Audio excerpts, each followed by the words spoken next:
Habari leo magazetini. Today in media. Aujourd'hui dans les médias. Uyu munsi mu itangazamakuru.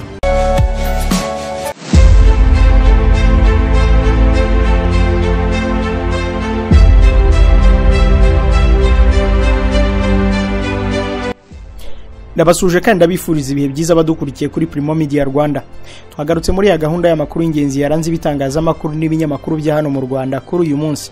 Turi ku itariki ya 11 Nyakanga 2022 ngende Jean Dodier Kanijabo. Je suis prêt. Niteguye kuba umukandida no mu myaka 20 iri imbere. Depite Frank Habineza yamaganye ibyo President Kagame aheruka gutangaza nkuko mubyumvise mu kiganiro President Kagame yagiranaga na France 24. Turaza kureba impamvu uyu mudepite yabyamaganiye kuri. Martin Fayulu yavuze ko Tshisekedi adashoboye M23 yemeza ko izatsinsurwa namara kuba president mu 2023. I Rubavu umukozi w'akarere wohereje umutetsi nk'umuyobozi ubahagarariye mu bikorwa byo kwibuka yirukanwe. Turaza no kureba umukobwa wasabye abagabo kureka gukabya kubonka amabere.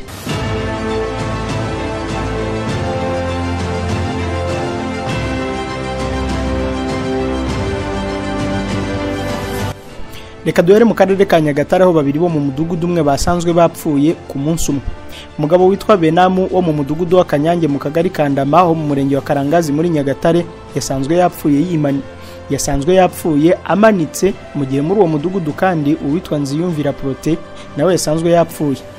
Amakuru y'ikinyamakuru Bwiza cyakuye ngo ahantu hizewe avuga ko imirambo ya Benamu na Nziyumvira yabonetse tariki ya 8 z'uku kwezi. Yagize ati Benamu yari mu kigero cy'imyaka 28 yasanzwe amanitse mu mugozi yamaze gupfa. Muri uwo mudugudu kandi ni naho witwa Nziyumvira Prote yasanzwe yapfuye bikaba bikekwa ko yishwe na murumuna we Emmanuel Manirafasha. Amakuru aravuga ko uwo Manirafasha yahakanye kwica Nziyumvira akavuga ko ahubwo yiyahuye. Umunyamabanga nshingwabikorwa w'umurenge wa Karangazi kuri telefone igendanwa iki kinyamakuru cyagerageje kumuhamagara ariko ntibyakunda kugira ngo akibwire byinshi ku byagwiririye aba baturage. Kayonza umukozi wo mu rugo yatawe muri yombi akekwaho gusambanya umwana waho yakoraga. Umusore w'imyaka 21 y'amavuko wari umukozi wo mu rugo mu karere ka Kayonza yatawe muri yombi nyuma yo gukekwaho gusambanya umwana w'umukobwa ufite imyaka 13 ubwo ababyeyi be bari babasiganye mu rugo. Ibyakekwaho ngo byabaye ku munsi w'ejo ku cyumweru tariki ya 10 z'uku kwezi mu mudugudu wa Sabununga ni mu kagari ka Nkamba mu murenge wa Ruramira. Umunyamabanga nshingwabikorwa w'umurenge wa Ruramira Bisangwa Emmanuel yabwiye ikinyamakuru igiye ko uyu mukozi yasambanyije uyu mwana nyuma yaho bari basigaranye mu rugo bonyine ababyeyi be badahari. Atuye umuhungu w'imyaka 21 yari umukozi muri uru rugo aho yabafashaga mu mirimo irimo kwahirira inka no guteka. Ejo rero yahengereye ababyeyi b'uyu mwana badahara ahita asanga uyu mwana w'umukobwa mu nzu aho yari aryamishije akandi kana gato ahita amusambanya. Uwo mwana rero yabigaragaje ari uko ababyeyi be batashye bihutira kumujyana kwa muganga naho uwo musore ahita ashyikirizwa urwego rushinzwe kugenza ibyaha mu Rwanda. Uyu muyobozi yasabye ababyeyi kuba hafi y'abana babo bakirinda gupfa kubasigira abakozi bonyine ngo kuko hari ababa bafite ingeso mbi ku buryo bashobora kuzanduza abana cyangwa se bakanabangiza. Kuri ubu uyu musore ukekwaho gusambanya uyu mwana afungiye kuri sitasiyo ya Ribu ya Nyamirama mu gihe gikorwa iperereza. I Rubavu umukozi w'akarere wohereje umutetsi nk'umuyobozi ubahagarariye mu bikorwa byo kwibuka yamaze kwirukanwa. Ubuyobozi bw'akarere ka Rubavu bwafashe umwanzuro wo kwirukana umukozi wako ushinzwe uburezi mu murenge wa Rugerero uvugwaho kohereza umukozi utekera abanyeshuri guhagararira ubuyobozi mu gikorwa cyo kwibuka jenoside yakorewe abatutsi. Byabaye tariki ya 3 z'ukwezi gushize ubwo umunyamabanga nshingwabikorwa w'umurenge wa Rugerero yagombaga kwitabira igikorwa cyo kwibuka jenoside yakorewe abatutsi kuri groupe scolaire Nkama. Kubera ko yagombaga gusezeranya abageni yahisemo kohereza umukozi ushinzwe uburezi Nyiraneza Esperance nuko nawe yohereza y'uwitwa Mbarushimana Jean Claude utekera abanyeshuri muri Collège de Gisenyi Inyemeramihigo. Uyu mukozi utekera abanyeshuri yoherejwe nk'ugomba guhagararira ubuyobozi bw'akarere ka Rubavu. Ibintu ibuka yavuze ko ari ugupfobya jenoside yakorewe abatutsi. Byaje kumenyekana uyu mukozi amaze gushyira indabo ku rwibutso rwo muri iki kigo abarokotse jenoside batangira guhahamuka. Umunyamabanga nshingwabikorwa w'umurenge yahise ahamagara Nyiraneza Esperance nuko nawe azana ibaruwa yemera amakosa anasaba imbabazi. Amakuru aremeza ko umunyamabanga nshingwabikorwa w'umurenge wa Rugerero Murenzi Augustin yakoze raporo igaragaza iki kibazo igeze ku buyobozi bw'akarere biragorana gufata umwanzuro bahuriyeho. Perezida wayibuka mu murenge wa Rugerero Habiyaremye Abdul Karim yavuze ko kuba ubuyobozi bwarohereje umutetsi wo mu kigo byafashwe nk'ugupfobya jenoside kuko byatumye benshi bahahamuka. Ati kubona yaroherejwe nawe akohereza umutetsi wo muri Collège Nyemeramihigo kandi akaza nk'umushyitsi mukuru ahagarariye ubuyobozi byaratubabaje nk'abarokotse n'ugupfobya byatumye abenshi muri twe bahahamuka. Yakomeje yibaza impamvu ubuyobozi butohereje ba gitifu b'utugari kandi umwe yaraje gusa agafatwa nk'umuturage usanzwe, umutetsi akaba ari ufatwa nk'umushyitsi mukuru. Ikinyamakuru Igihe gisoza inkuru yacyo kivuga ko cyagerageje kuvugisha umuyobozi w'akarere ka Rubavu Kambogo Ildefonse ntiyaboneka, ariko ngo umwe mu bayobozi b'akarere bavuganye nacyo yakibwiye ko bamaze gufata umwanzuro wo kwirukana Nyiraneza Esperance. Tukirahi Rubavu kandi imyaka ibaye 12 bategereje gukosorerwa ibyangombwa by'ubutaka, ariko amaso yaheze mu kirere. Ikinyamakuru Bwiza cyanditse ko imyaka ibaye 12 leta y'u Rwanda itangije gahunda yo kubarura ubutaka no gutanga ibyangombwa by'ubutaka bya burundu, ariko abaturage bo mu kagari ka Ntengo mu mudugudu wa Nyabagobe mu murenge wa Gisenyi y'akarere ka Rubavu barashinja abayobozi guhora bababeshya ko bazabakosorera ibyangombwa, none bakaba barategereje bagaheba. Ati ikibazo dufite ni ibyangombwa by'ubutaka, twagiraga icyangombwa ariko kitajyanye n'ubuso buhari, akarere karaza karabitwara ngo kagiye kudukosorera ubuso. Nyuma yaho bitinze bimaze nk'imyaka ndakeka 8-10 baraza barabijyana badusigira form zigaragaza ko badutwariye ibyangombwa bagiye kubikosora. Baraza baje kubitanga icyo gihe batanze ibyangombwa bikeya basigarana ibyangombwa 750. Uyu ni umwe mu baturage bavuganye na Bwiza ubwo iki kinyamakuru cyasuraga aba baturage. Uyu muturage avuga ko kuva icyo gihe bategereje bagaheba, ngo niyo hagize umuyobozi ubasura bakamugizaho iki kibazo ababwira ko bazabibakorera bagategereza bagaheba. Abaturage muri rusange bavuga ko bakomeje guhura n'igihombo gikomeye no kuba mu buzima bugoye kubera kutagira imitungo bigengaho, kuko bakwifashije mu gusaba inguzanyo za banki bakiteza imbere, ariko ibi ngo bikaba bidashoboka. Ubwo habaga ibarura ry'ubutaka, ubuyobozi bwagiye bukora amakosa ku butaka bwabo, aho wasangaga ubutaka bw'abantu 5 ku cyangombwa kimwe kuva mu 2010 kugeza ubu iki kibazo kikaba kitarakemuka nk'uko abaturage babivuga. Umuyobozi w'akarere ka Rubavu ubwo yabazwaga kuri iki kibazo yavuze ko agiye kugikurikirana mu kigo gishinzwe ubutaka akareba aho kigeze. Mu makuru arebana n'inzego z'umutekano, Perezida Kagame yazamuye mu ntera abasirikare bakuru barimo Brigadier General Nyakarundi. Perezida wa Repubulika y'u Rwanda akaba n'umugaba mukuru w'ikirenga w'ingabo z'u Rwanda kuri uyu wa mbere yazamuye mu ntera abasirikare bakuru 3 barimo Brigadier General Vincent Nyakarundi ahabwa ipeti rya Major General mu ngabo z'u Rwanda. Brigadier General Vincent Nyakarundi wagizwe Major General ni umuyobozi mukuru ushinzwe ubutasi bwa gisirikare mu ngabo z'u Rwanda, akaba amaze igihe agaragara mu biganiro hagati ya Uganda, Uburundi n'u Rwanda bigamije kuzahura umubano hagati y'ibihugu byombi nyuma y'igihe warajemo igitotsi. Brigadier General Wirirwa Gasana ukuri ingabo zirinda umukuru w'igihugu n'abandi bayobozi bakuru Republican Guard nawe yazamuwe mu ntera ahabwa ipeti rya Major General mu ngabo z'u Rwanda. Mu bandi bahawe ipeti rya Major General barimo Brigadier General Ruki Karusisi uyobora umutwe w'ingabo zidasanzwe mu gisirikare cy'u Rwanda. Mu bazamuwe mu ntera barimo kandi umuvugizi w'igisirikare cy'u Rwanda Colonel Ronald Rwivanga wagizwe Brigadier General. Itangazo rya RDF rivuga ko izamurwa mu ntera rigomba guhita ritangira kubahirizwa iri tangazo rigisohoka. Mbere yo kujya ku makuru avugwa hanze y'u Rwanda, reka tugaruke kuri ya nkuru ivuga ko Depite Frank Habineza yamaganiye kuri ibyo Perezida Kagame aheruka gutangaza. Umuyobozi w'ishyaka Democratic Green Party of Rwanda Dr Frank Habineza yavuze ko adashyigikiye ibiherutse gutangazwa na Perezida wa Repubulika Paul Kagame ko ashaka kuzongera kwiyamamaza mu myaka 20 iri imbere. Ibi Dr Frank Habineza yabitangarije mu kiganiro yagiranye n'Ijwi rya Amerika, aho yabajijwe icyo nk'ishyaka ritavuga rumwe n'ubutegetsi bavuga nyuma y'ibyatangajwe na Perezida Paul Kagame. Mu kiganiro yagiranye na France 24 aho yavuze ko yifuza gukomeza kwiyamamariza kuyobora u Rwanda mu myaka 20 iri imbere.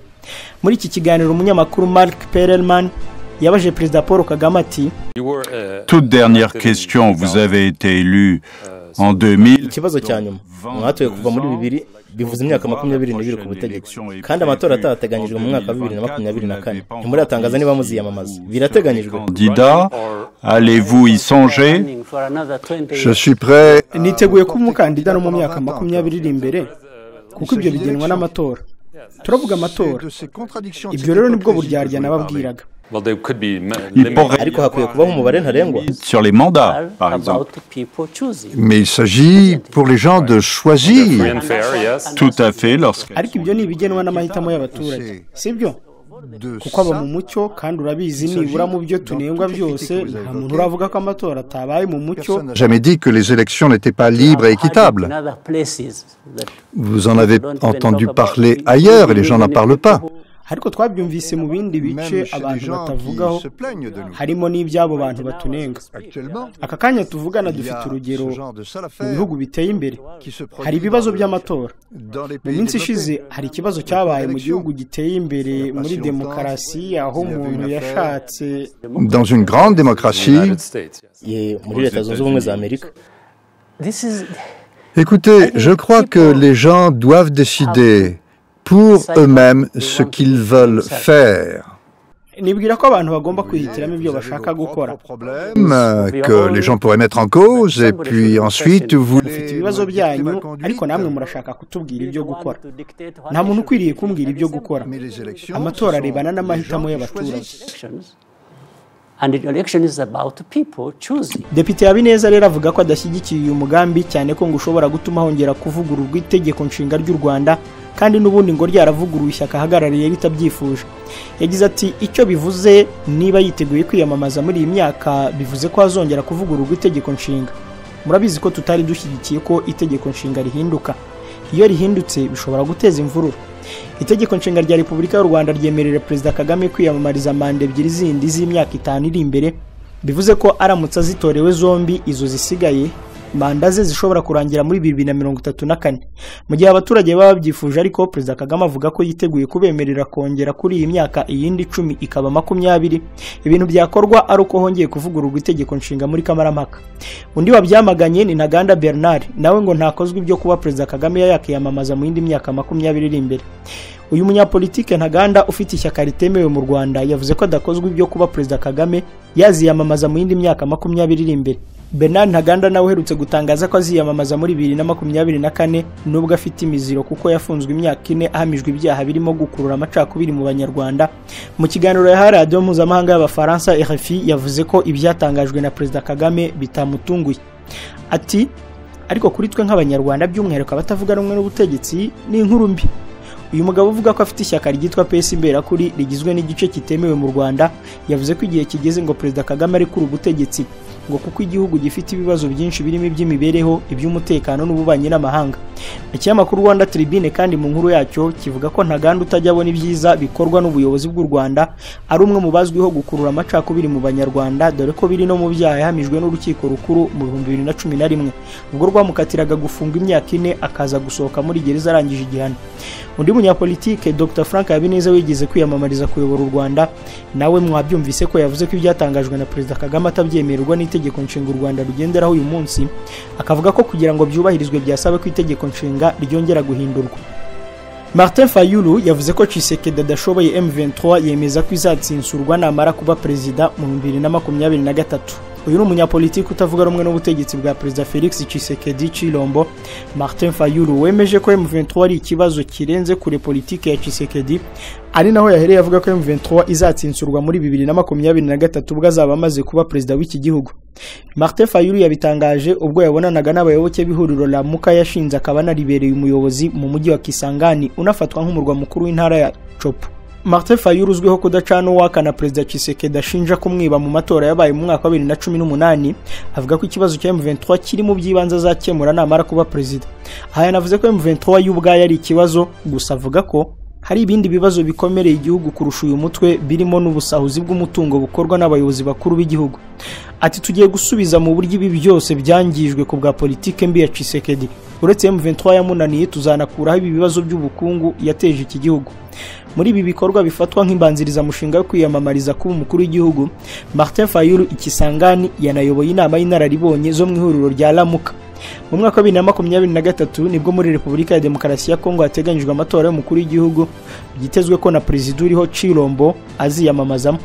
Mu matora yo kwa 30 Ukuboza 2018 Tshisekedi wari uhagarariye IDPS ryashinzwe na se Etienne Tshisekedi ryari mu mpuzamashyaka Kash yegukanye intsinzi n'amajwi 38 n'ibice 56% atsinze Martin Fayulu wari uhagarariye ihuriro la Muka wagize amajwi 38 n'ibice 82%. Tukivuga ku amatora ya Kenya baye uyu munsi ngo Odinga yagira 42% naho William Ruto akagira 39%. Ibyo ni byavuye mu bushakashatsi. Ubushakashatsi bwakozwe mu gihugu cya Kenya buragaragaza ko umukandida ku mwanya wa perezida w'ishyaka United Democratic Alliance William Ruto kuri ubasatira cyane mugenzi we uzaba uhagarariye Azimio la Umoja Raila Odinga mu gihe habura ukwezi kumwe gusa ngo amatora nyirizina yo ku itariki ya 9 z'ukwezi gutaha abe muri iki gihugu. Muri ubu bushakashatsi ku wabo umukuru w'igihugu uyu munsi ukurikije uko abakandida bakunzwe muri rubanda bwashyizwe hagaragara n'ikigo cy'ubushakashatsi cyitwa TIFA kuri uyu wa mbere cyemeje ko Raila Odinga afite amajwi 42% mu gihe Ruto afite 39%. Ikinyuranyo hagati y'aba bombi cyaragabanutse kugera kuri 3% kivuye kuri 4.